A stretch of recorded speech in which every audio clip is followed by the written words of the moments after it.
legal You're profession. a lawyer. Right. We don't, and this was not, for anybody knows, like this is not a fancy, a legal job. We are really on the ground and just doing the work. And so I had to learn that coffees can be really important, and getting and learning more about what other people are doing and how they're doing it. That's not only just inspiring, but you learn. Hello, and welcome to the Leadership Reality Podcast with your girl, Taiji Charity. This podcast is for C-suite leaders to discuss their experiences and provide insight, encouragement, and inspiration for seasoned and inspiring leaders, offering valuable solutions to today's challenges that will inspire, ignite, and invigorate new and seasoned leaders to walk in their God-given authority with compassion, kindness, and empathy. So sit back, relax, and be prepared to be inspired with today's episode of Leadership Reality. Thank you. Welcome to another episode of Leadership Realities with me, Taiji Charity, where we will be sharing tales from the top. Today's guest is my friend and co-laborer on this journey of ensuring that youth in foster care are not forgotten nor overlooked. Lindsay Elliott has been the executive director of Happy Trails for Kids since 2017. With a deep commitment to supporting youth in the child welfare system, she has expanded the organization's program, including overnight camps and year-round activities, okay? And our young people need that. Before joining Happy Trails, Lindsay served as a staff attorney and project director at the Children's Law Center of California, where she played a key role in implementing the California's Fostering Connections to Success Act and developed a peer advocate program for youth in foster care. She holds a professional law degree and an MSW degree from Florida State University. Welcome to the show, Lindsay. Y'all, I'm so happy. Y'all know I get so happy when my friends come, right? I'm gonna try to contain myself. Welcome, Lindsay. It's so great to be here. Thank you for having me and to be in this space. It is just a pleasure. So thank you. Yeah, because you heard about this space long before this space actually came. I heard about the dream for this, the vision. And so to be here, sitting here and looking around at what's been created, what the young people have created, it's just, it is a great way to kick off the weekend and to be here, and I'm just so inspired, and so it's just a treat. Thank you. Well, the feelings are mutual. It is a treat to have you here. I want to talk to you all things leadership. And before we start, tell us a little bit about Happy Trails. Happy Trails. So Happy Trails for Kids. We just wrapped up this month our 16th summer of overnight camp. So that was congratulations. Thank you. And so really Happy Trails, our win is overnight camp, but our mission is to create a sense of belonging, community, to create experiences that some of our, campers might not have in their everyday life. And so the importance of normalcy, extracurricular activities, feeling like you have a place to be, and people who, the peer relationships, that's what keeps us going. That's the heart of our program. And absolutely. So overnight camp is a great way to build that community, and then we keep it going strong. Like we say, our campers never have to pack their bags. So we're gearing up for our pool party. We're gearing up for the Dodgers game. We're gearing up for some back to school workshops. So the point is, this is a year-round community for our campers. And by the way, we love camp and we never want summer to end. So I know that's right.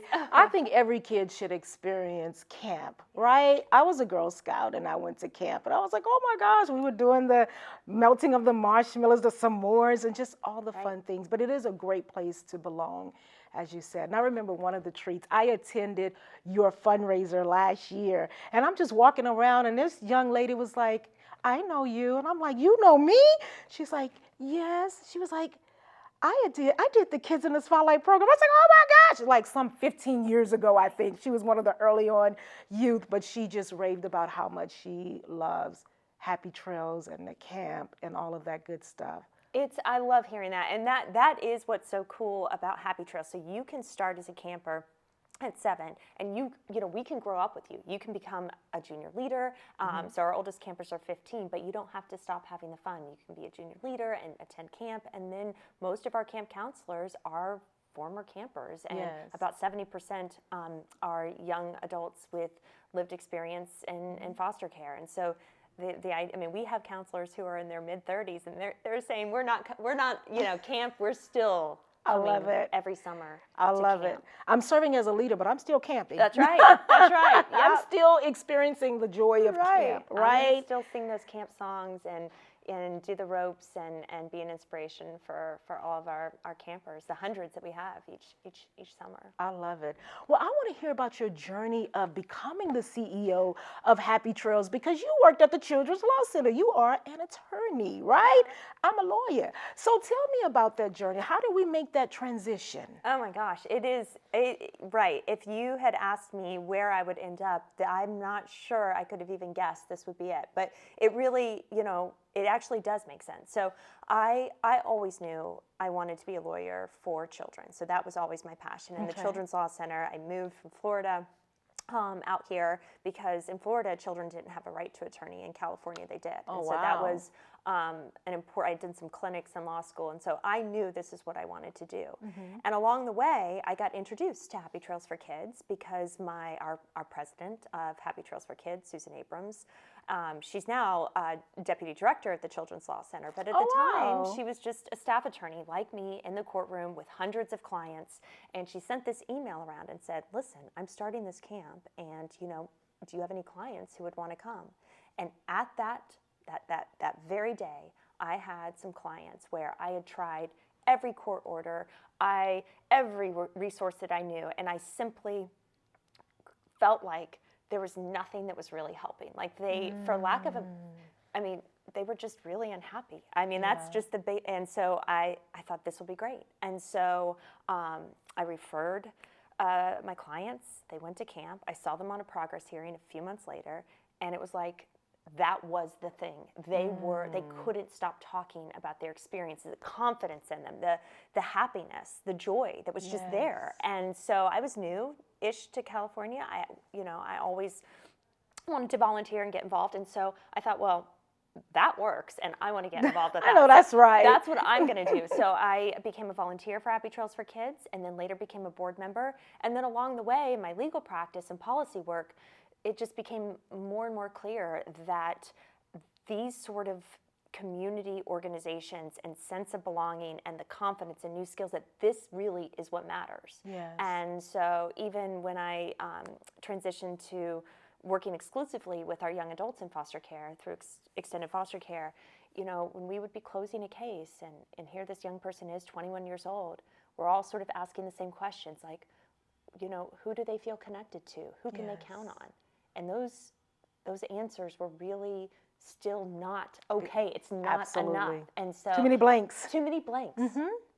And so knowing and seeing the impact of Happy Trails for Kids and what it was doing for our participants, we didn't have an executive director. It was all volunteer run, and we said, this is something we think, you know, could really make a difference in the child welfare system. And so thank you for stepping in. Thank you for stepping in. And you have grown this organization tremendously. Talk to us about that. What has that been like since 2017 of really growing the organization, building a team, overseeing the process? Because it's not easy. It's not easy. It isn't easy. And I think, you know, one of the challenges at first was sort of talking to people that, you know, camp is serious. I mean, it seems so it's not just a playful. fun thing to do. Right. It sounds just so like it should be just an extra. But if you take a step back, the extras really matter. The extras can be the difference. And so trying to really work in the community, particularly within the child welfare system, to highlight the importance of extracurriculars. And fortunately, there's momentum in that. And so, you know, an important shift was, you know, prior to 2017, we did not have a campership division within DCFS. Today we do. And congratulations. That's huge. That's huge. That's where we're recognizing, we're getting out there and saying, hey, this, you know, these sorts of services. And I should add, it's not just for the camper. I mean, that's a priority. But when I'm looking through the evaluations now from this summer and the impact that camp can have on the caregiver and the family. And, you know, we're parents. We know what it feels like when you have an organization that your 7-year-old can have, you know, come back feeling inspired, and your 17-year-old. There's not that many opportunities. And for that caregiver to have some time to reset and so sort of, you know, for the entire family, this can be really valuable. So it has been a lot about growth. You know, my least favorite part about camp is really the wait list that we have. I mean, every summer I look at this and I think there's, you know, I'm so tired of having to say no to some. Not yet. Right. You know, the wait list. And that's just another theme in foster care that is, it just seems so... It's hard to digest. Yeah. It really is hard to digest. I know the feeling all too well. And I also know the feeling of when you have funders or some people that think, oh, that's just a fun thing to do. Oh, they're making film. Oh, no, they're not just making film. They're dealing with the trauma that goes along with the storytelling. They're learning social and emotional intelligence. They're learning all of these skills along the way, working together, teamwork. But more importantly, that my story matters. Right. What I've been through matters. I'm important. I am. Indeed you are, and we're here to make sure they know just how important they are. Right. So I love it. How big is your team right now? So it's one of those situations. So during the summer, we have a huge team. We have a team of about 60. So that's because we have our campers, our leadership team, our camp director. And then during the year, we really get much smaller. So it's, you know, we have the role of the executive director. We have our program director / camp director. We have some program officers and, you know, that working on the team. But it is very small. One of the things we've used, because we still are very much grassroots, if we working with some consultants that I think help with grant development and some other pieces. But as we enter into our next stage of expansion, it really will be, I think the next sort of leadership challenge is thinking about what are the right steps for team expansion. Where do you go from here? And that's sort of, we're, you know, embarking on that right now. Absolutely. Because it is okay to say that you're like there on the cusp of getting your own campground. You can say that Happy Trails will own. Did you hear me say own their own campground? That is the coolest thing. I get goosebumps just, okay. Yes, Thank you. I hope that someday we're sitting at our camp and you're saying, I remember when you had this vision. Yeah. So amazing. Thank you. But even with bringing on so many people during the camp season, what is that like for you to really lead a team? What are some of the challenges? What are some of the successes and wins in leading a team of people? Yes, I mean, there are so many. I mean, the thing that is most, impactful and that just is the most exciting and rewarding at times, and also, helps our youth the most, is that our, staff are the majority, like over 70%, are, young people with that, lived expertise. So they understand. Right. They are coming and showing up in a way that, listen, everybody's story is different, the situations are different, but there is this connection. And again, I was just reviewing our evaluations, and our campers feel it. The way they describe knowing that their counselor had, it's a different story, but that connection of foster care. One camper put, I feel like I can be alive again.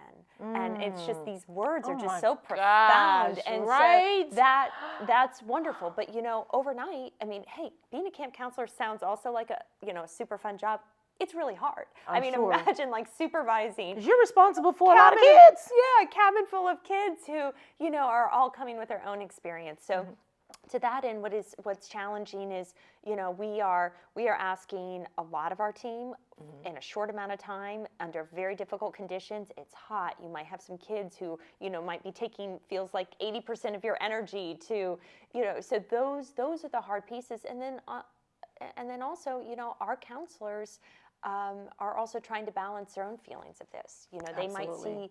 see, you know, campers that remind them of themselves. Triggers. Or exactly. And so how they are able to not try to ignore that or brush it aside, but, you know, still accept and then still feel like they can show up and be And be that supportive. adult for those kids. And so that's how our training and support has shifted throughout the years, is really recognizing kind of the challenges and hardships at times for our staff, and trying to find that balance of support and recognition of what they're going through. So that's probably good. the hardest piece too. Yeah. Do you do training for that though? We do. We have trainings. And then I think, you know, when you do have your own property and you are operating, you know, multiple weeks, and we're offering, you know, the employment that will be not just 2 weeks here, a week there, you know, where it's all summer long. I think you do have an opportunity to really, you know, expand your training, and so I'm looking forward to that. But we've done a lot this year, and we'll continue to invest in our training and preparation and supports for our team. I love that. I mean, I just love the growth, the expansion, and I can only imagine working for you has got to be so cool. How do your team feel about you as a leader? You know, so at camp, you know, we also, I think it's really a team approach. I mean, at camp, it's like, I'm not the camp expert. I'm there and I'm cheering our You team just on. Lindsay, hanging and camping out with the rest of them. I'm just showing up at camp. Yeah, because really, you know, there's so much that goes behind the scenes. And so, you know, I'm working out so many of the logistics and administrative operation pieces. But, you know, our camp director is incredible. And the spotlight is on our staff, our counselors during camp. That's really, they are the magic. And so that's how I view it, and that's sort of how camp operates. So, yeah. I don't know. I think I may have shared with you the film A Week Away. It's about a camp. It's a 2-week camp. It's like one of my favorite movies on Netflix, okay? My kid is like, okay, Taji, Mommy, I'm over it, right? I'm just literally over this film. But I have watched A Week Away probably 10 times. It's a 2-week camp. And I feel like I'm right there with them. And it's a musical, so I'm singing along all the songs that they're singing. I'm like, man, camp is just fun. Camp is just fun, right? Like, We've Got Spirit really does spontaneously break out in the dining hall. It's the truth. I love it. It's the truth. Do they do any food fights? No food fights, but we have carnivals, we have respect pins, and that's when you're trying a counselor will acknowledge campers for trying something new or being brave, being a kind friend, you know, the range of things. We have our camp store where campers go in and can shop, and that's a really amazing experience because you can see all the little personalities play out. You have the camper who has their Happy Trails dollars for, you know, maybe doing something great, and they're just ready to spend that dollar. Then you have the camper who's, you know, they're saving for the big I know that's right. Yeah.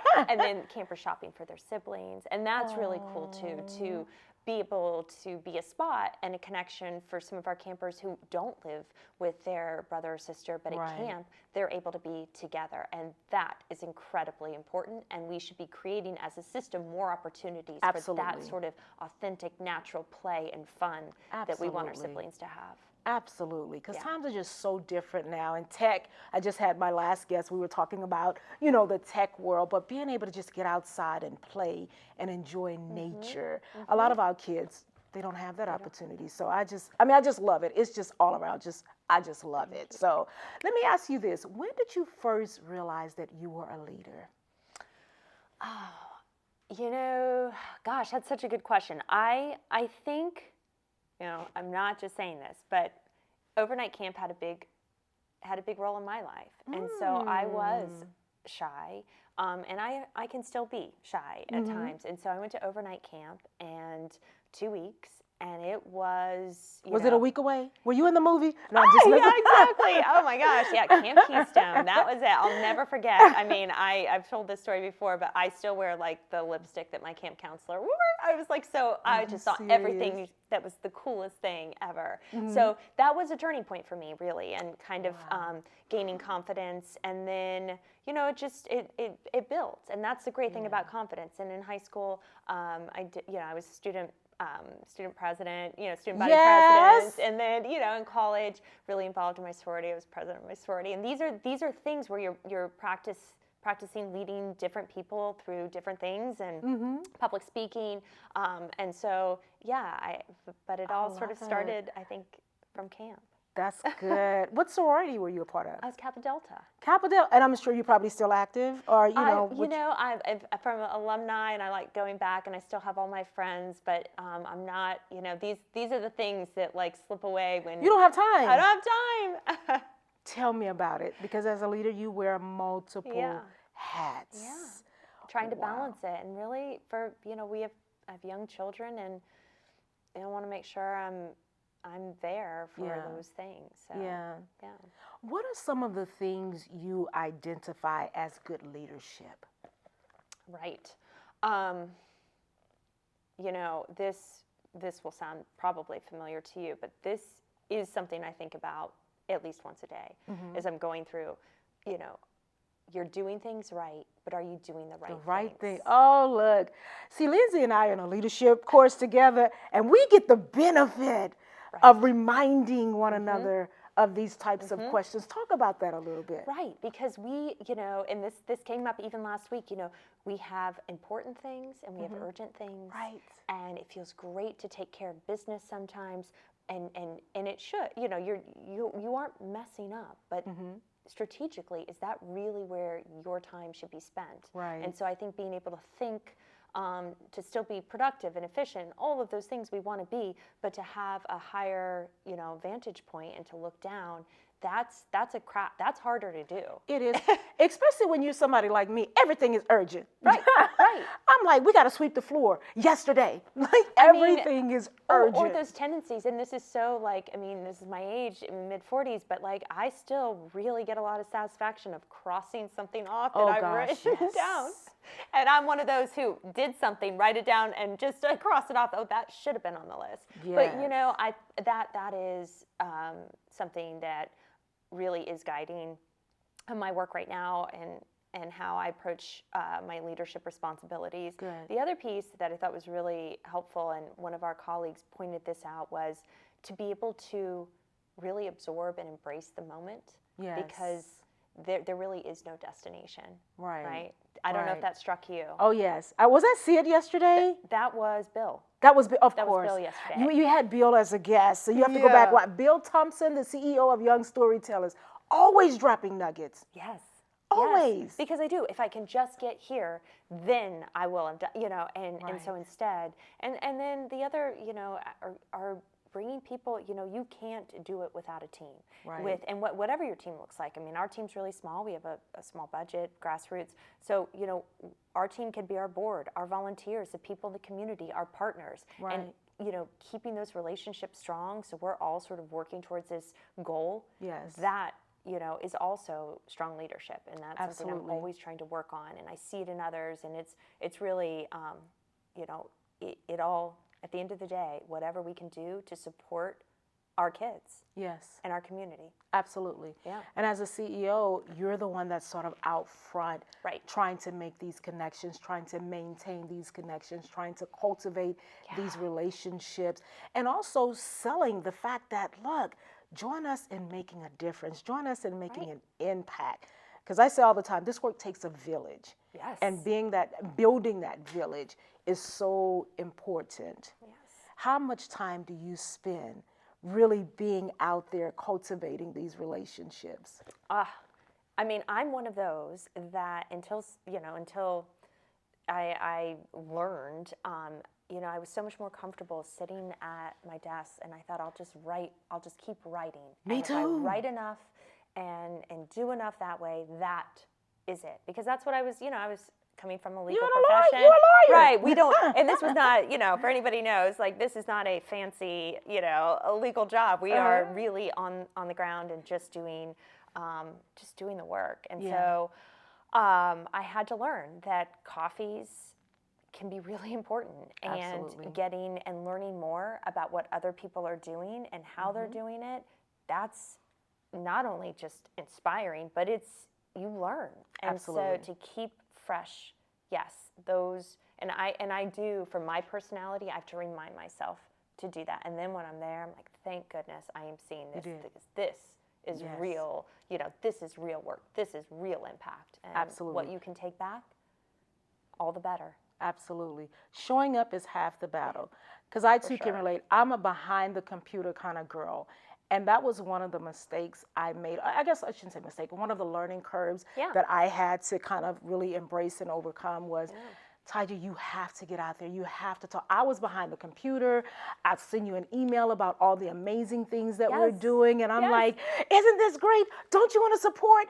But I realized you have to get out there. You have to build these relationships. And I'm like, I'm busy doing the work. Like, I'm busy doing the work. So I had to really have a mind shift and really depend on a team to kind of like, I really need you to kind of handle the day to day so that I can get out there and introduce the work we're doing and create more purpose partners on this journey. Oh, that's so great. Yes. Right? Yes. Yes. Oh gosh, love that. Love it, love it, love it. And at the same time, I'm like, I'm scared.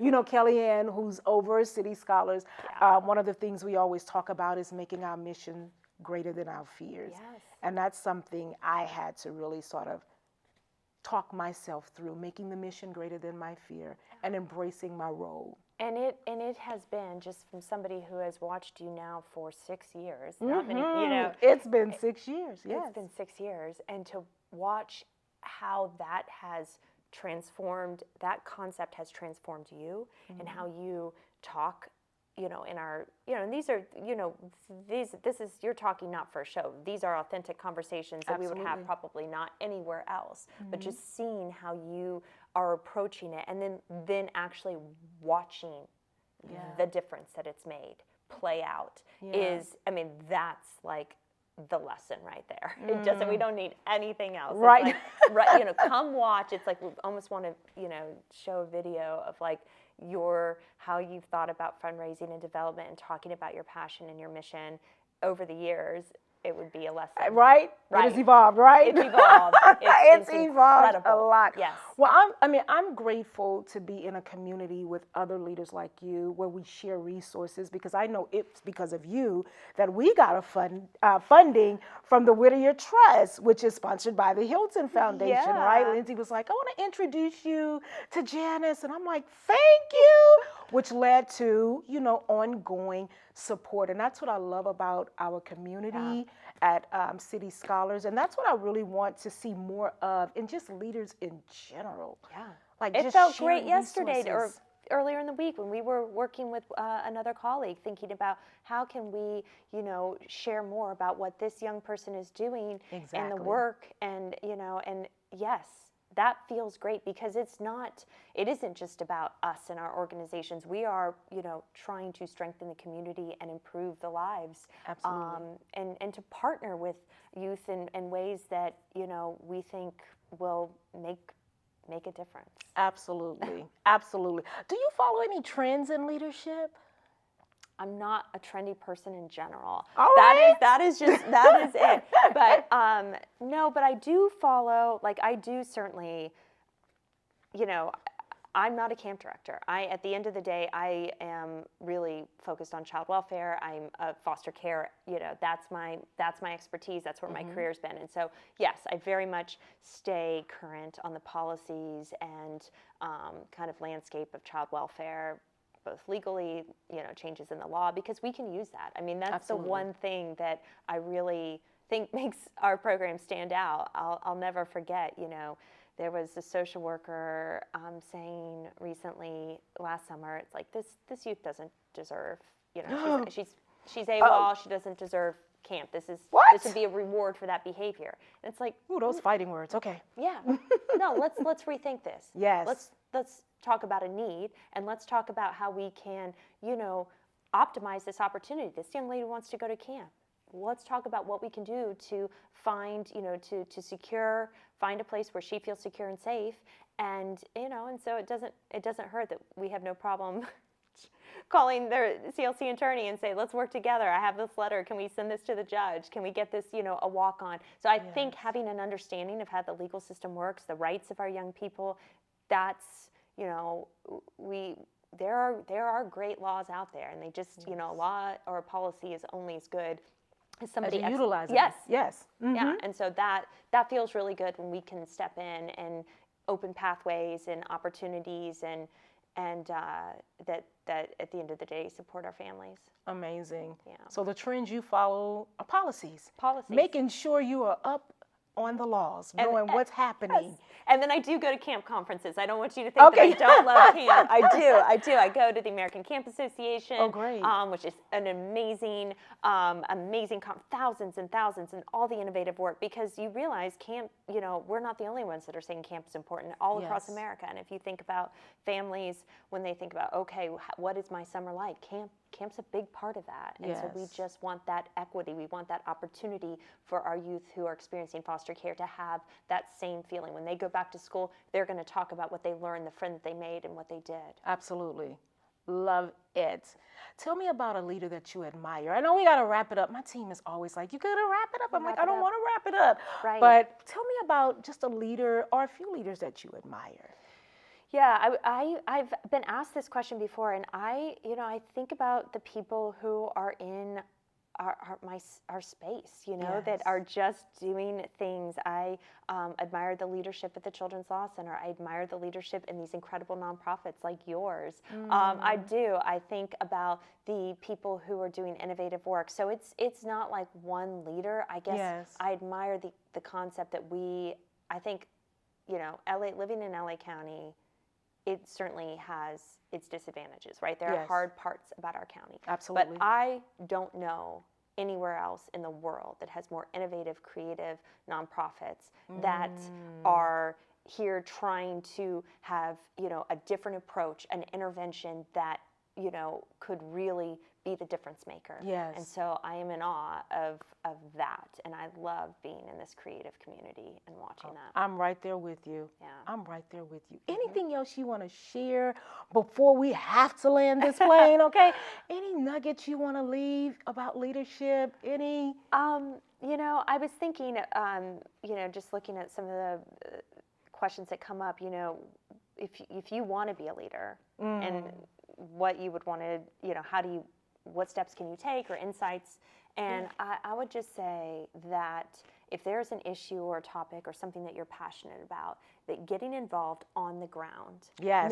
Maybe you don't. And so let's use child welfare for an example. Maybe you can't imagine working for the county or can't imagine working for the Children's Law or something that's on the ground, but nothing can replace that experience. Yes. So you will understand whether the problems, the things that you think do work, you'll have this insight that you'll be able to take with you in whatever path you go. So the hard work, maybe the not glamorous job, maybe not starting at the top, will give you that base that you will just build and build and build. And if you have that strong foundation, that expertise, that niche, that whatever, your doors will open. So that's just something that I would leave. Look, I could not have said that better. Okay, there's a scripture that says your gifts will make room for you. I love it. Thank you so much, Lindsay. Thank you. Oh my gosh, guys, thank you again for tuning in to another episode of Leadership Realities. I know you heard something today that will help you on your leadership journey. So remember to do those 3 magical words: like, share, and subscribe. Until next time, stay focused on your leadership journey. See you soon. Bye now. All right, ladies and gentlemen, that is our show for today. I hope you were inspired and you gained some valuable nuggets that will help you to become a better leader and to walk in your God-given authority. Bye until next time.